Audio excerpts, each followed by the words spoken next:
Welcome to the G20 Interfaith Forum podcast. I'm Marianna Richardson. And I'm Stuart Bird.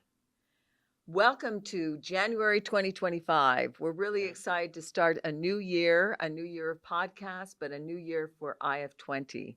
Yes. Yeah. It's going to be an exciting year. It's G20 South Africa. So we're going to have a lot of wonderful events in Africa, but also all over the world. We're going to be having other regional events and other things that we will be doing as well. This episode of our podcast is going to be centered on the IF20 or G20 Interfaith Forum year-end report. And so this just came out at the very end of last year, but this is when everybody's reading it, is this month in January. And we did want to talk just a little bit about some of the content, some of the kind of overview of all the things that happened last year. To start out with, if you notice, this wonderful year-end report has kind of a symbol, and the symbol overarching throughout this report is that of windows. And the reason why we picked that is because for us, these windows kind of help us have this symbol of looking into other people's issues, other people's problems, rather being focused on ourselves. And this past year in 2024, we really did kind of focus on other people when we said, leave no one behind, the well-being of the planet and its people. And so we had those 5 policy priority areas that we've talked a lot about in our podcast from this past year: food security on the Alliance Against Hunger, environment, interfaith action to protect rainforests, peace building and social cohesion challenges focusing on religious literacy, debt relief, economic and financial imperatives for leaving no one behind, and then also our human trafficking and modern slavery partnership for solutions, which was a big push, especially as we talk about the G20 social. So the Brazil of last year, their focus were 3 themes: that of hunger, sustainability, and then transforming global governance. And I think as we go into 2025, we're going to see many of those same issues being repeated in this upcoming year. Also, this idea of windows is based on the premise that the IF20, these 5 policy priorities, and then Brazil's 3 focus areas, exemplify that we can change the world. We can change the view that we're getting from these windows. And I love the quote by Apostle Paul when he made this poetic statement in 1 Corinthians that for now we see through a glass darkly.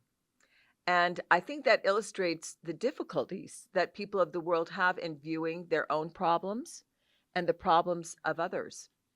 But this metaphor of looking through a window indicates that people are trying to gain a perspective on the world's problems and issues. People are willing to look outside of their own homes into out of their 4 walls into other people's issues and problems. And so the philosopher John Stuart Mill stated, "He who knows only his own side of the case knows little of that." So that the people of the world must look outside their borders to understand how others' problems affect their own existence. And I think we're seeing that more and more this year with all of the problems that are happening throughout the world, that they all affect us, that we can't close our doors, we can't close our windows, but we have to look out at all of these things. So this report has short summaries of all the different events that we sponsored, but also networking events that we attended. And then at the end, we'll talk a little bit about some of the data viz, some of the analytics that we also got from this report. Yes. And before we jump into a discussion of all the events, we just wanted to highlight in the beginning of the report of this document, our president of the IF20, President W. Cole Durham, he gave his perspective on this year and the greatness of the events. He said that the summaries, they identify the major landmarks of the past year, but they cannot fully describe the richness of experience, learning, and impact that these events have had. And in the few events that I was able to help with, I did see that being there and learning from these people and forming windows with all these organizations, it really is amazing. In his words, in his article, little section that he wrote, President Cole Durham specifically thanked the Brazil team, the team in Brazil that helped us with the Interfaith Forum, specifically Rodrigo Victorino Souza Alves and Ivo Pereira da Silva, and so many others that helped to make these events possible. And I think we've talked about those people in previous episodes. We have, and I do want to put in a understanding plug that yes, we do have these national committees that are specifically for that G20 country, but those people continue to help us in the future. So Rodrigo will be very much a part of 2025. And so it's not like they just helped with Brazil and not moving forward, they don't. Instead, they are very much a part of the organization. They'll continue moving forward. Yeah, and that's the beauty of working with these organizations and people, is we've created connections to where we can continue to do good in the future. Oh, definitely. Others that we think and that President Durham thanked is the Brazilian government officials who helped us so much, as well as the Partnership on Religion and Sustainable Development, or PARD for short, as well as the Interfaith Alliance for Safer Communities. And so, yeah, we have those and so many other organizations to thank, and we look forward to continuing to work with them. Definitely. A matter of fact, I think this is going to be a crucial year for the help that we need to be able to look forward to Africa and all of the needs that are there in that whole continent. The wonderful thing, of course, is that G20 now has opened its arms to the whole African Union. And so even though South Africa, all on its own, has been a part of G20 for a while, realize that now all of the African Union, all of those countries, will also be a part of the G20 this year. Wow, that's amazing.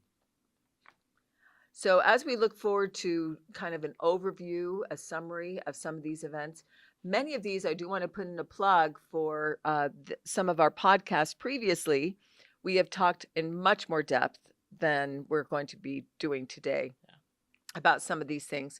So be aware that if you after this podcast, listening to it, you say, oh, I want to know more, you can go back to our old podcasts, or you can also go to the website and do plenty of reading in terms of some of these different issues and areas. Yes. So one of the first things that we did in 2024 was 2 events that we had in Japan, one in Kyoto and the other in Tokyo. And these 2 were really focused on sustainable development, emerging trends, challenges, and opportunities, and then also looking forward to the 2024 summit in Brazil. And these had a lot of workshops. We were talking very specifically about the G20 and G7 agendas and how that was specifically going to talk about sustainability and the environment. And so the program and opening remarks were very strongly on the roles of religion in social and economic development and international cooperation. And also this idea of cohesion. How do we bring people together, especially on some of these really important topics that we talked about all year long? We also had, right after that in January, we had a Tolerance and Respect wonderful event talking about educational initiatives in Indonesia. And this was really focused upon some of the work that's happening through the Lemina Institute in Indonesia, and also the Chris Seipel of the Institute for Global Engagement was also a part of that, and as well as Matthias Ho of the Lemina Institute. Catherine Marshall was also a part of the discussion, as well as our president, Cole Durham. This discussion centered on Indonesia's CCRL program, and this has reached over 9,000 teachers across the 34 provinces in Indonesia. And this program teaches 3 core competencies. First, a self-evaluation of beliefs, and then an understanding of others' perspectives about one's own faith, and then building collaborative skills across religious differences. And I love the focus that this institute has. It's not about changing people's religion. Right. Instead, it's an opportunity to help other people understand each other's belief system, why they believe, and the similarities between them. And so basically, Matthias has done such an amazing job in Indonesia with this wonderful effort of the Institute. And I would say that G20 Interfaith Forum is very much involved in this and supportive of it, as well as Chris Seipel of the Institute for Global Engagement as well. That's cool to hear how he is helping build peace by educating and promoting education and religious literacy. So another event was in March, from March 12th to March 26th, and it was in Geneva, Switzerland. Mm-hmm. And it was the IF20 Geneva side events at the UN Human Rights Council. So the UN Human Rights Council is an event that occurs, and this was the 55th session of it. And the IF20 leadership, including President Kolderm and our Vice President Catherine Marshall, went and participated in some of the side events there. Mm-hmm. And some wonderful things came from it. The events focused on 2 critical areas: humanitarian priorities and addressing social cohesion challenges. And this was crucial in making connections with key people and helping to promote those 2 areas, humanitarian efforts as well as social cohesion. I also wanted to mention that Ambassador Mohammedo M.O.K. also was a part of some of these events that we had, and he emphasized that freedom of religion or belief and the respect of the freedom are indispensable elements in the foundation of the culture of peace. We were very involved with Indonesia's Deputy Permanent Representative Ambassador Habib, who was even more specific in stating that cross-cultural religious literacy has been an integral part of Indonesia's foreign policy. So it was really nice to have that continuation. You know, as I said, Matthias Ho was very much involved in this panel that we had, this discussion panel, but also in Geneva, Switzerland, that discussion continued. About religious literacy and education of these religions. That's that's cool how that continued. The next event was on April 15th through 16th in Addis Ababa, Ethiopia, and it was the World Interfaith Harmony Week celebration with the African Union. And it was cool how a big focus of it was the Golden Rule, treating others the way you want to be treated. Mm-hmm.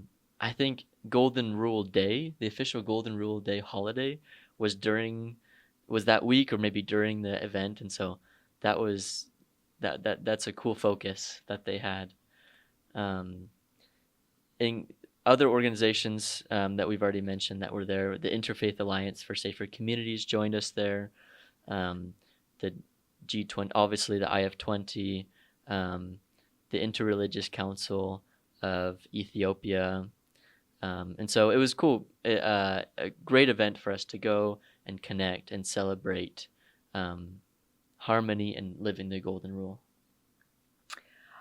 I also thought it was significant that this idea of religious harmony was very much a part. As a matter of fact, Catherine Marshall at the closing plenary of that event said the conference highlighted the rich religious traditions of Africa, their deep roots, and their direct involvement in all issues that affect Africa's present and future. One of the things that I think was really important about this event last year was the preparation for what we're going to be doing this coming year in Africa, because we will be, as we're going to be talking about it later, we will be in Ethiopia at the African Union, and we'll have a follow-up meeting after this one, but we'll also be in other areas of South Africa and Africa as well. Okay. Wow. The next two events were things that we have talked about in great detail, but they were regional conferences that we held in both Belém and Manaus. The Belém conference was very much on Indigenous and African descent communities' rights, specifically talking about their rights for religious freedom, are something that Almides Martins Machado said, who's an indigenous anthropologist there in Brazil. He said, our ancestors' knowledge slips away. And he emphasized that religious racism recognizes that the illness lies in prejudice and discrimination. And so this was definitely something that was focused in on this Belém meeting. But then we also had in Manaus was more of a focus on the environment and also religious engagement and the importance of the two. Sometimes we don't realize how much religions can play a part in helping the environment. Right. And this was something that was very much talked about. This Rabbi David Saperstein, who was a part of this discussion, he said scientific experts were already pessimistic a decade ago, but we now see things spinning out of control much faster than even their most dire predictions. And this whole workshop emphasized practical approaches to environmental challenges, with particular focus on indigenous perspectives, how we can learn from indigenous people that are living in the Amazon and in the rainforest areas, but also how religious communities have potential contributions to protection of our environment, and that we need to get them very much involved in this really important issue. Right. I know I personally learned a lot about that this year with all of the events and the focus on how religions help with protecting the environment and can play a major role. So that was eye-opening to me this year as well. That's great. The next event that we want to highlight is our G20 Interfaith Forum annual meeting that happened in Brasilia, Brazil, on August 19th through 22nd. And our last 5 or 6 episodes on this podcast have been focused on this forum. So we've talked plenty about the forum. So please go back and listen to those. We really did talk about all the issues that we discussed there. That's right. After that wonderful forum, a few months later was the G20 Social Summit in Rio de Janeiro, Brazil, from November 14th through the 16th. And this is a tradition that happens every this was end the of the first year. one. This was the first summit. This is the first one that's ever right. happened. That's so right. Okay. Hopefully it's a tradition that's supposed to happen this year too. It's supposed So to we're hoping continue. it becomes a tradition, but this was the first one they've ever done. Right. Thank you. Yeah, I misspoke. So this was a new thing that they tried, where at the end of the year, the organizations and the engagement groups and the people that were involved with the Brazil G20 came together at the end of the year and talked about some key points that they wanted to implement going forward. And we sent a team there to encourage and promote some of the things that we had focused on at our forum. And we also were able to have an event where we were able to talk about what the IF20 is. And so that was a positive experience.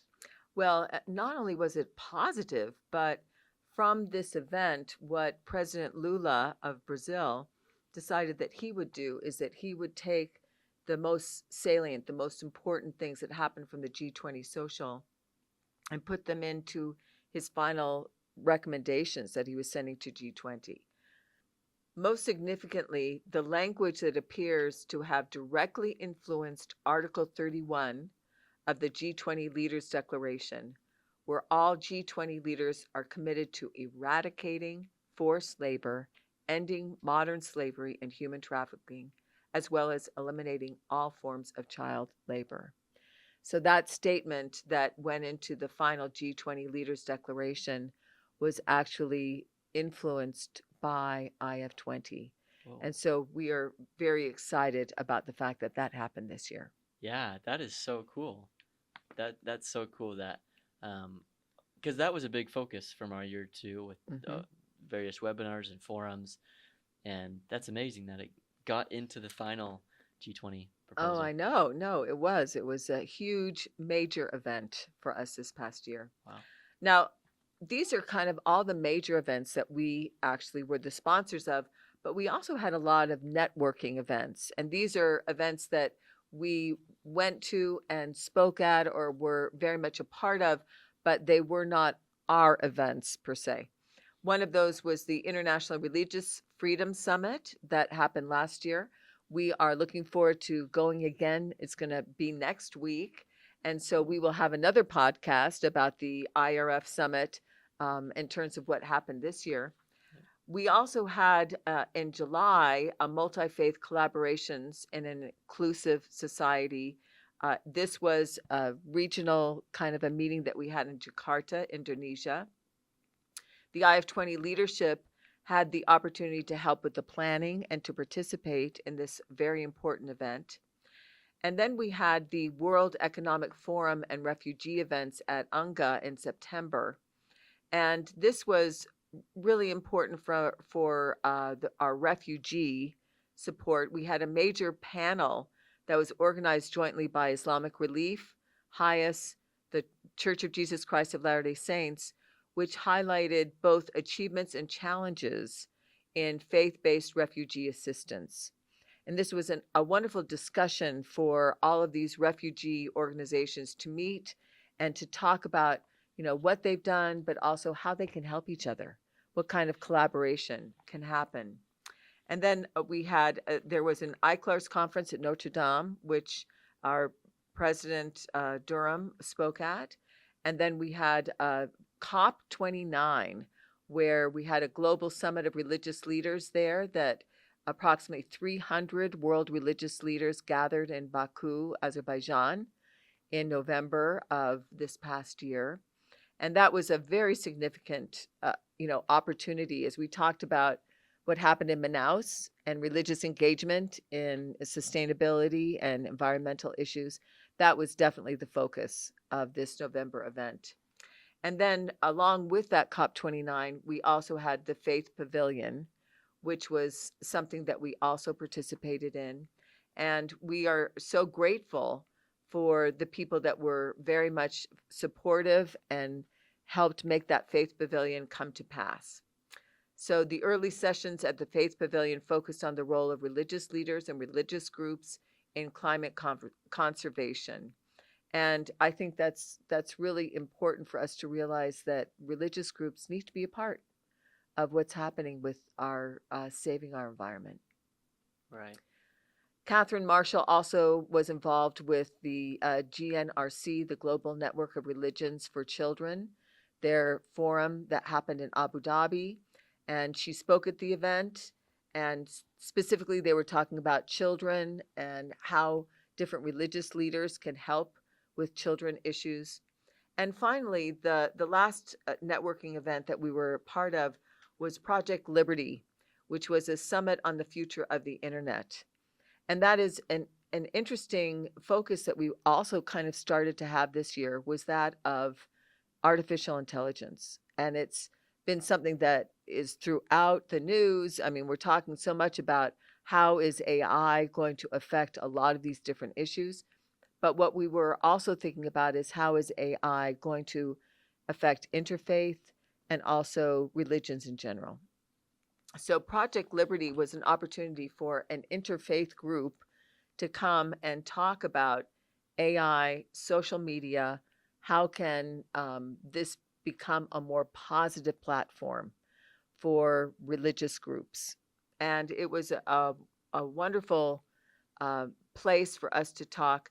Nylan McBain, who's the new Interfaith Initiative Director for Project Liberty, commented that this Interfaith Digital Consortium is a group of people dedicated to healthy faith communities and healthy digital communities, bringing in our faith systems and exploring how they inform our creative processes and motivation is an overdue and welcomed conversation with the tech community. And that's what happened at Project Liberty, was that opportunity to bring interfaith voices into the whole discussion about AI, tech, and the future of the internet, the future of social media. That's definitely a major thing to focus on that's growing. In addition to the in-person events that we had, another tool that we have to connect and continue to promote is our webinars. So we have our webinars as meetings where we bring together a panel to talk about different issues, and they help us to continue to talk about kind of our focus areas without having to meet in person. And so we had five webinars that focused on our priority policies after the Brasilia Forum over the summer. And so starting in September, we had one webinar that was focused on religious action as part of the Global Alliance to End Hunger and Poverty. And then we had another webinar that was focused on a Jubilee policy agenda for the Brazilian G20 summit, debt, climate, and tax. Another webinar was focused on the environment and the Interfaith Rainforest Initiative, which we've discussed a lot about on this episode. The next webinar was focused on the need to end the scourge of human trafficking. And kind of the last webinar that was focused on the priority areas was the education programs that build social cohesion and religious literacy. And so as these were policy areas that we're focused on, we were able to continue to learn from them and talk about them on webinars toward the end of the year. The other positive thing about these priority policy webinars was it was an opportunity to bring some of the major voices from the forum to be able to kind of have an ending statement for the year. So they were able to come and discuss some of the things that we've been talking all year round and to have kind of an ending policy statement. And that's what these webinars were. Wonderful. So at the very end of this year-end report, we wanted to do just kind of a look at the numbers and how we did. And it was a wonderful thing for us to see because we love seeing numbers go up, right? Yes. I mean, with data analytics, that's what you want to see. Yep. And we did see a lot of improvement in terms of just our website visits alone in just the month of August, which was when the forum happened. We had over 3,500 website visits. And for us, usually we get about 1,500. And so to have 3,500 the month that we had our wonderful forum and our time in Brazil and Brasilia, it was wonderful to see. Also during the forum, we had a huge rise in the accounts that followed us on Instagram. We had about 62,000 views on Instagram. And for us, I mean, we're not a real hip, cool place to go for Instagram. Right. And the fact that we had so many new people, new followers, people that watched our Instagram and little snippets from the forum was really positive and a lot of fun to see. We, in terms of the forum itself, realized we had about 70% of the people that were there were civil society representatives, and that's pretty wonderful to see that so many people came. And then in terms of religious administrators, about 12% academics, and about 6%, close to 6% policymakers. And then YouTube views, because what we always, after our webinars and our events that we host, we always put them on YouTube. And so in 2024, we had over 37,000 views of all those different webinars, which is pretty fabulous. That's, over, about 2,000 more than the year previous. Yes. It's amazing to see how people are catching on and learning about the IF20, and hopefully that'll help us continue to have more collaborators and continue to do good in the world. Well, happy 2025. Yes. We're excited about this year, and we're looking forward to G20 South Africa and seeing IF20 do even more and do even better than they have in 2024. Right. I'm looking forward to it. I'm excited to continue to learn new things as I did this last year. And for our listeners, they can actually read this document, this year-end document on our website, just the homepage of the IF20 website. Thank you so much for joining us today. Thank you.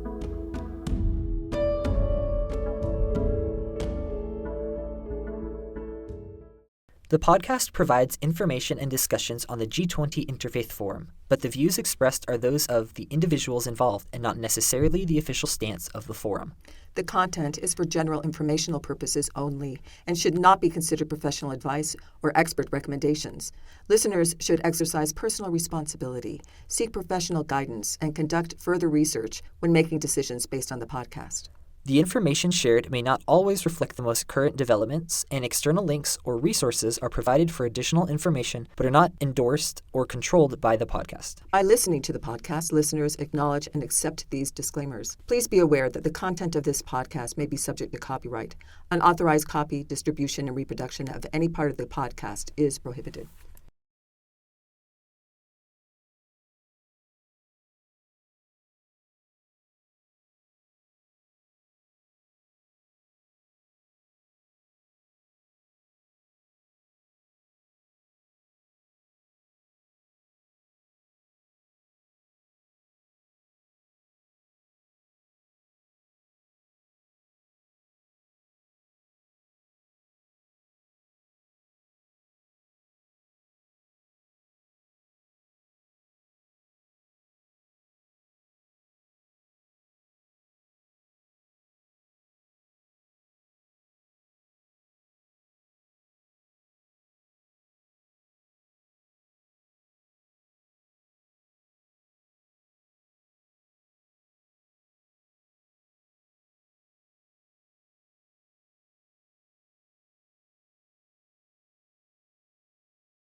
The podcast provides information and discussions on the G20 Interfaith Forum, but the views expressed are those of the individuals involved and not necessarily the official stance of the forum.